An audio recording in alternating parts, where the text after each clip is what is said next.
Hi, guys, and thanks for watching again. Welcome to a new Bible study today in Timothy. I've changed the format a little. I'm not putting the full text that I'm reading on the screen, just trying to show them to you as bullet points, and I will talk you through the text. Let me know what you think about it. And today, the text is 1 Timothy 1, verses 7, and it states, "They want to be teachers of the law, but they do not know what they are talking about or what they so confidently affirm."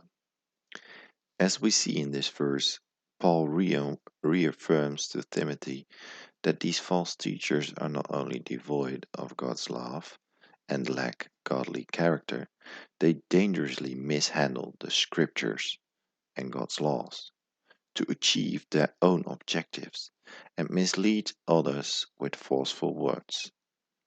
Paul will develop this point in the following verses, but it's implied that these false teachers will stubbornly resist correction.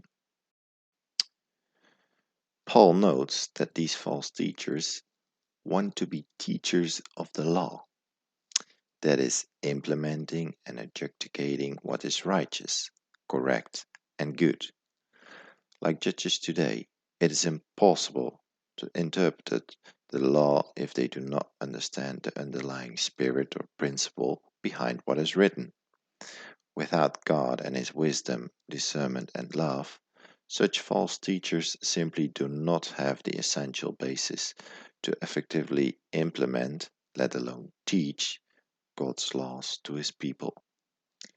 Another point that Paul wants to show is that prideful ignorance is reckless and dangerous, and Paul strongly condemns these false teachers' bold assertions as spiritually blind. They endangered others by misguiding and advocating a twisted misinterpretation of God's sacred laws. As false teachers are blind to God's truth, true believers can avoid being led astray by the confident arguments of such men by holding their words against the fullness of Scripture. Obviously, such teachers will arrogantly resist correction when confronted with the truth. Brothers, a word-focused church provides a degree of protection, but each of us needs to remain diligent in studying the Bible. The age of the internet allows false teachings to fly rapidly and unchecked around the world, so our best defense is to study the Bible and hold bold statements under scrutiny, especially when they jar against our understanding of Scripture.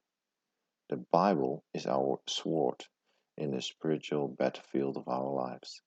We best study it so that God can hone our discernment and protect against the harmful influences, teachings, and perspectives that many Christians readily entertain.